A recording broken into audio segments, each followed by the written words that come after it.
Assalamualaikum warahmatullahi wabarakatuh. Saya akan Somera dari kelas 10 IPA 2. Saya akan menjelaskan tentang meneladani perjuangan dakwah Rasulullah SAW di Madinah.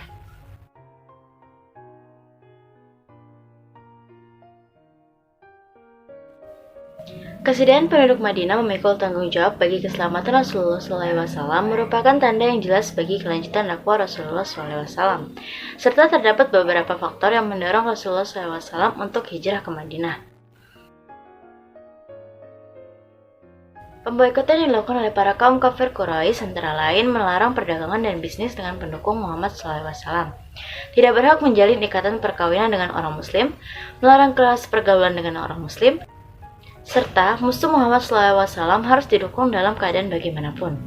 Pemboikotan tersebut tertulis di atas kertas sahifah atau plakat yang digantung di dinding Ka'bah dan tidak akan dilepaskan hingga Nabi Muhammad SAW menghentikan dakwahnya. Setelah melalui pemikiran yang matang, Nabi Muhammad hijrah ke Madinah.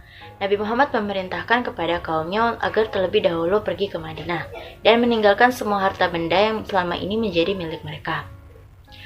Nabi Muhammad beserta para sahabat merupakan orang terakhir yang hijrah ke Madinah, mengingat susahnya Nabi Muhammad keluar dari pemantauan kaum kafir Quraisy. Kehadiran Rasulullah SAW dan para muhajirin mendapat sambutan hangat dari penduduk Madinah. Mereka memperlakukan Rasulullah SAW dan kaum muhajirin seperti saudara mereka sendiri. Bahkan mereka mengumandangkan syair yang begitu menyentuh kalbu, yaitu, telah muncul bulan purnama dari Saniyatil Wada'i. Kami wajib bersyukur selama ada yang menyuruh kepada Tuhan. Wahai yang diutus kepada kami, engkau telah membawa sesuatu yang harus kami taati. Sejak itulah kota Yasrib diubah namanya oleh Rasulullah SAW dengan sebutan Madinatul Munawwarah.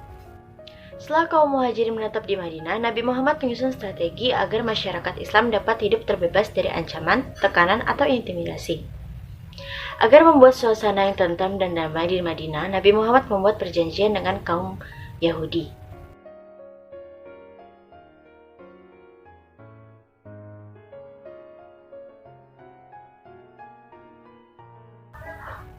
Kebebasan beragama. Tujuan ajaran yang dibawa Nabi Muhammad SAW adalah memberikan ketenangan pada penganutnya, serta jaminan kebebasan bagi kaum Nasrani, Yahudi, Muslimin dalam menganut kepercayaan agamanya masing-masing.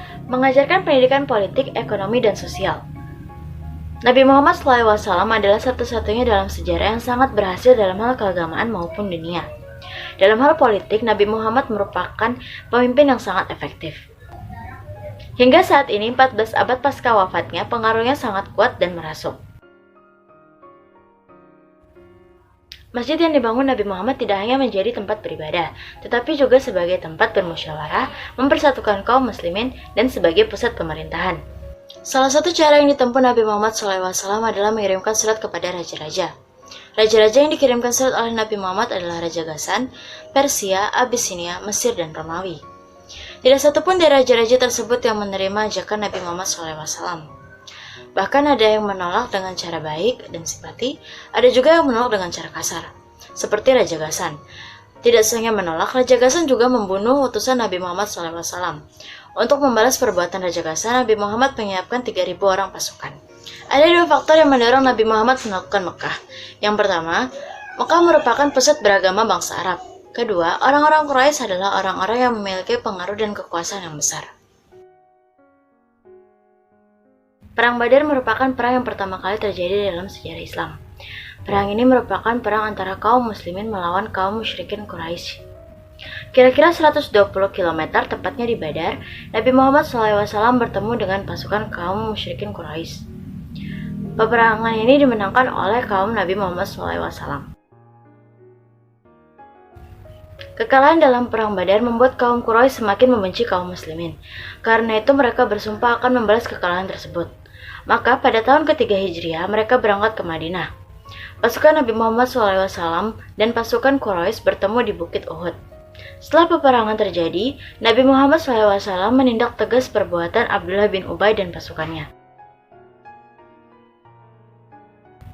Perang Khandaq juga dikenal sebagai pertempuran azab. Pertempuran ini dipelopori oleh kaum kafir Quraisy dan kaum Yahudi Bani Nadir. Meskipun Mekah telah ditaklukkan, tidak semua suku bersedia tunduk kepada Nabi Muhammad SAW, yaitu Bani Saqif di Taif dan Bani Hawazin di antara Mekah dan Taif.